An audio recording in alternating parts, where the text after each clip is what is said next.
What's up, nerds? This is Mr. Storm, and today we are going to talk about images, right? Imagine what the internet would look like with no pictures, right? Every website would be as boring as the one that we've been building. That would suck, right? Images make the internet interesting, make them fun. Web pages are basically, the internet would be a barren wasteland of horribleness if it weren't for pictures. So we're going to learn how to add pictures to our web pages today. Let's take a look at the lesson. So if you look up here, there are three main file types that we can use as images on our web pages. The first file type is a JPEG, JPG. And JPEGs are just standard images, right? It's just a static image. It doesn't move. It doesn't do anything interesting. It just sits there, right? And JPEGs are great, and you're going to use them for the most part for everything you do. GIFs are animated images. These are images that will loop constantly. They're animated. They're animations that will loop constantly on your page, and they have no sound, but it's like a short video clip, and it is pronounced GIF. Okay, GIF. Don't try to come at me with none of that GIF bullcrap, because we'll fight about it. It is a GIF.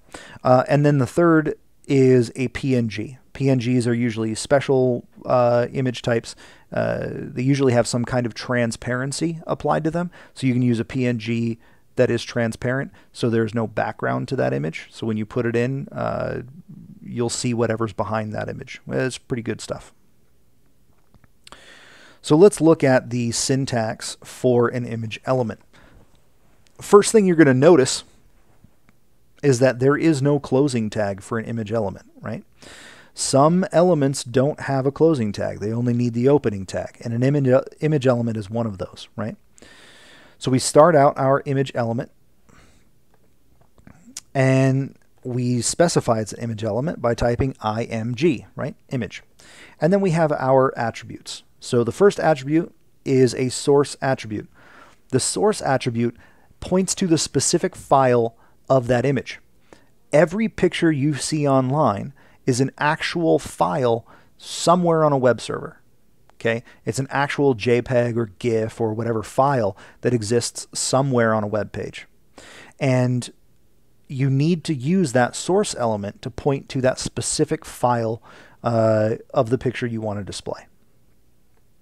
The alt element is required for every image element that you produce has to have an alt attribute attached to it. Okay, it might work. You might be able to build an image element without an alt attribute specified, but your web page will not pass validation, which is a process that you wanted to go through before you actually publish your web page to the internet. You want to have an alt attribute. And there's two reasons why. One is because the alt attribute will catch any images that can't be displayed for some reason. It can't find the file or whatever. It'll actually display the alt text, the text in your alt attribute, so that your user will be able to see there's supposed to be an image here, and this is what the image is supposed to be, right? It's a mountain view or whatever, right? It's a description of that picture.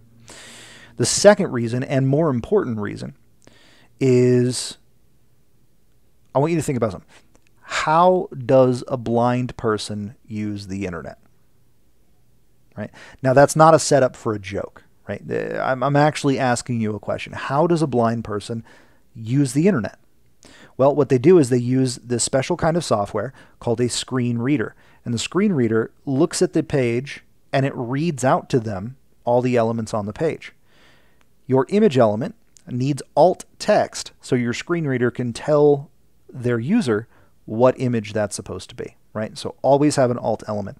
And then you have your style, or alt attribute, sorry. Then you have your style attribute. This is inline CSS, and usually you're going to be specifying height and width, right? Because pictures don't display on web pages usually the way you want them to if you don't specify height and width. Pictures are usually way bigger than they're supposed to be on a web page. So you want to specify height and width to make them look exactly the way you want them. So let's see. Yeah, specifying height and width. You want to do this inline. I know we talked about internal and external CSS, and that's great, but you want to do this inline, right? So that this overwrites any other kind of styling that you have somewhere else. Boom, boom, boom, boom, boom. Images in another folder. You can put your images in another folder. For example, let's take a look. I already have 3 pictures picked out that I'm going to put on my web page, and they're in the same folder as my about me 7.html file, which is the thing that we're going to be modifying today. I could create a new folder and, called images, and then pop all these into my images folder, right? And then I can just create a reference called images, instead of the source attribute just being the name of the file, I can put images in front of it and it'll look for it in there. That's not a good idea. If you're just starting out, you don't really want to do that because there are a lot of ways that can be, there are a lot of problems that can arise with that. So until you become more comfortable with adding images to a web page, I would recommend just keeping all your files in the same folder so that you don't have any kind of mess ups or anything like that. It will be very frustrating. You'll be yelling at your computer, I'm doing it exactly the way you're telling me to do it. I can't. Just don't even bother. Just make sure they're all in the same folder. Alrighty. You can use images from the internet. The problem with that is, let's say you're using an image from a web page and that web page goes down. What happens to the image on your web page? It goes down as well. So that's not usually a good idea, but you can if you want. You can create an image as a link. You can make an image an actual link. Instead of having text, the blue underlined text, you can have an image. So where you would normally write that text in your anchor element, you would just put your entire image element there instead, and it replaces that text with a picture. And we're actually going to do that in this assignment. Please make sure you look at the exercises and you try these exercises, because it's really important that you're practicing this stuff. What I'm asking you to do in the assignment is the bare minimum that you need to know from each section before you can move on. You really want to become aware of how to use images intricately in your web page before you move on. So make sure you go through these exercises. All right, let's take a look at the assignment. So the assignment is asking me to add 3 new pictures to my page. And it wants me to add a JPEG or a PNG of me or something that represents me. That's easy. I want to add a GIF of something interesting or funny. And I want to change my UMA link to be a picture instead of text. Okay. Sounds good to me. Let's go ahead and take a look. So here's my code. First thing I want to do, obviously, is save as, and I want to change it to about me 7.html. Good. I've already done that. Now I want to add my picture of me. I'm going to actually add it in between my H1 and H2. So let's get started. IMG, and we'll do a source, and the source is going to be me.jpg. I'm going to specify my alt attribute, because that is required for every picture.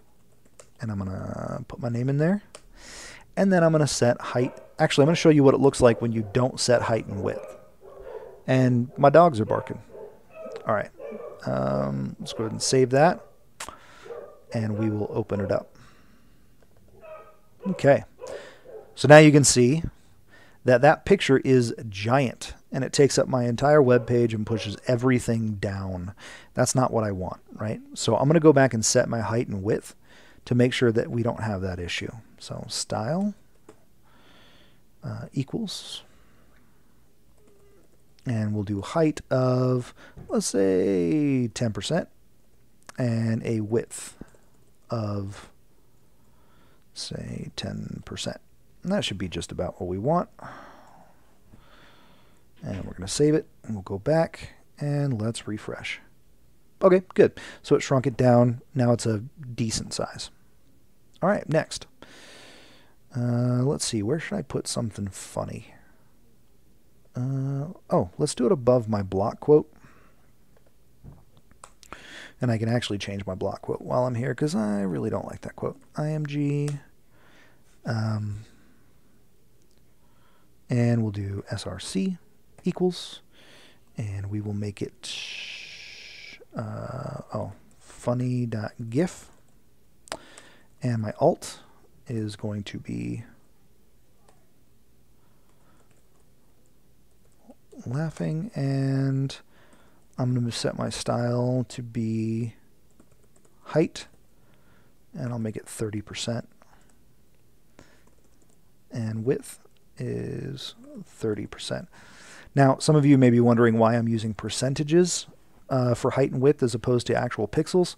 It's just my preference. I like using percentages of the original, so that way it's easier to maintain the proper aspect ratio. Let's go ahead and save that. And let's refresh. All right, so now I have my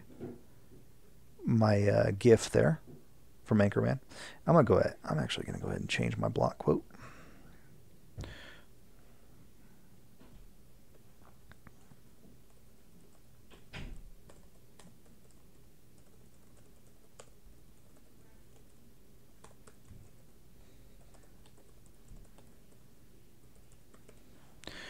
All right, and then next I want to do, let's see, I want to change my UMA link to a picture instead of text. Now, the way I've done it here is my link is inside my paragraph element, so it's going to be kind of awkward, but I think I have a way to figure, yeah, I can make it work. Source equals UMA.png, alt equals, I'm actually just going to use this text right here. And I'm actually going to show you what it looks like without changing, because I already can tell this is going to look weird. I'm not going to set a height and width on this one, just show you. Okay, so if you take a look here, I have this Utah Military Academy picture. It's just a picture of the words Utah Military Academy. And it's inside my paragraph element. Now, this is much taller than the actual text. The text is about 12 pixels high. This is much taller than that. So what I can do to try to make it look a little bit better is I can change the height and width to match the actual text. It's going to be hard to read, but well, whatever. So style equals height. I'll set that to 12 pixels, and the width, I will set that to 100 pixels. Okay. Get my semicolon in there. Let's save it, and let's go back to my page and see what that looks like. Okay, so yeah, it's really hard to see, but it's there, so you can kind of tell. All right, so once you're to that point, you have some pictures on your page, everything looks good. Now we have to do one extra step before we turn this in. So I'm going to, let me show you what I'm talking about. So because I need your HTML file and all of your pictures, there's a really easy way for us to handle this as far as turning it in. You're going to want to create a new folder, and you're going to want to name it your last name web page, I think. Yeah, whatever. And then you're going to take your HTML and your pictures, and you're going to drop it into that folder, right? So now I have a folder with those 4 items in it. And then I'm going to right-click and go to Send To. It's going to be a compressed folder. Okay? So now I have this stormwebpage.zip as, this is a compressed folder. Now I can take this and I can upload that to Google Classroom. So I don't have to worry about, whatever this is going to be able to, this will actually, upload to Google Classroom properly. So you're going to want to upload your zipped file because I need everything that's inside of it. Okay. Perfect. All right. Well, thank you for paying attention. This was kind of a long one, but have fun with it. And I'll see you next time. Thanks.